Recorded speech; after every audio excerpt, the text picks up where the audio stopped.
Hi అండి, ఈరోజు evening snacks చేస్తున్నాను. ఆలుతో సూపర్గా ఉంటుంది, మీరు ట్రై చేయండి. ప్లీజ్ ఫస్ట్ సబ్స్క్రైబ్ చేయండి.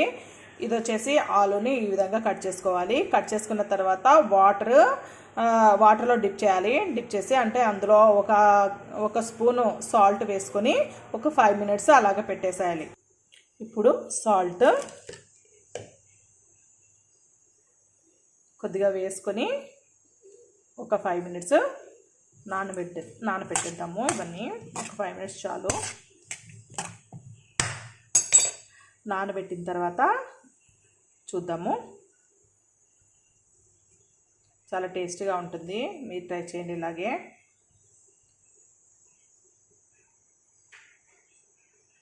ఇప్పుడు ఆలు పక్కకు తీసుకోవాలి. ఇప్పుడు ఈ ఆలు పక్కకు తీసుకున్నాం కదా, ఇవన్నీ ఇలా తీసుకున్న తర్వాత మనము ఎయిర్ ఫ్రైయర్లో ఫ్రై చేయాలన్నమాట. ఇది వచ్చేసి దీనికి కావాల్సినవి మైదా, కారం, పసుపు, సాల్ట్. ఆల్రెడీ ఇందులో వేసాం కాబట్టి కొద్దిగా సాల్ట్ కొద్దిగానే చూసుకొని వేసుకోవాలి.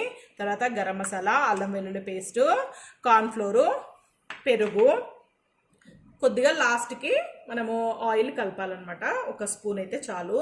ఇప్పుడు ఇలాగా ఎంటీ బౌల్ తీసుకోవాలి. ఎంటీ బౌల్ తీసుకొని ఇందులో ఇవన్నీ వేసుకోవాలి. మనం కట్ చేసుకునేవి ఆలు అన్నీ వేసుకున్న తర్వాత ఇలాగా వేసుకున్న తర్వాత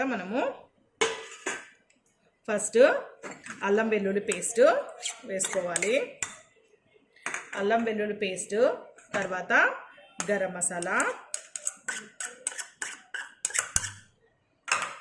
తర్వాత పసుపు, తర్వాత కారం, తర్వాత మైదా మనకి ఎంత కావాలంటే అంత వేసుకోండి. ఇది కార్న్ఫ్లోర్,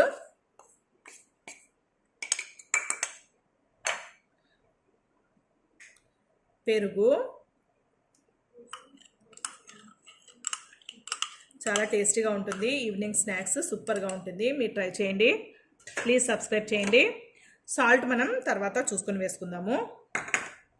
తర్వాత ఇందులో మనకి పచ్చిమిర్చి కావాలంటే వేసుకోవచ్చు, లేదంటే అవసరం లేదు. ఇందులో కరివేపాకు కూడా ఫ్రెష్గా ఉంటే వేసుకోవచ్చు, బాగుంటుంది. ఇప్పుడు అంతా కలిపేద్దాము.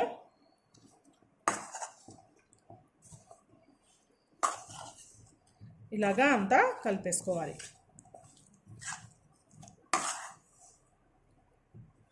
కావాలంటే కొద్దిగా వాటర్ కూడా వేసుకోవచ్చు.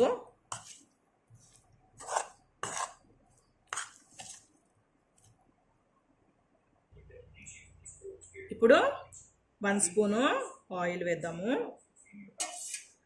కావాలంటే కొద్దిగా వేసుకోవచ్చు, అంతే చాలండి. ఇప్పుడు ఎయిర్ ఫ్రైయర్ బౌల్లో వేసేసుకుందాము. ఇప్పుడు ఒక్కొక్కటిగా ఇలాగా వేద్దాం. ఇందులో కొద్దిగా ఆయిల్ వేసాను.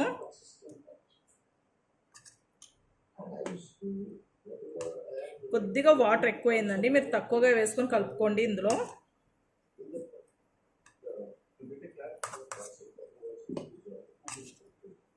ఇలాగా అన్నీ వేసుకోవాలి.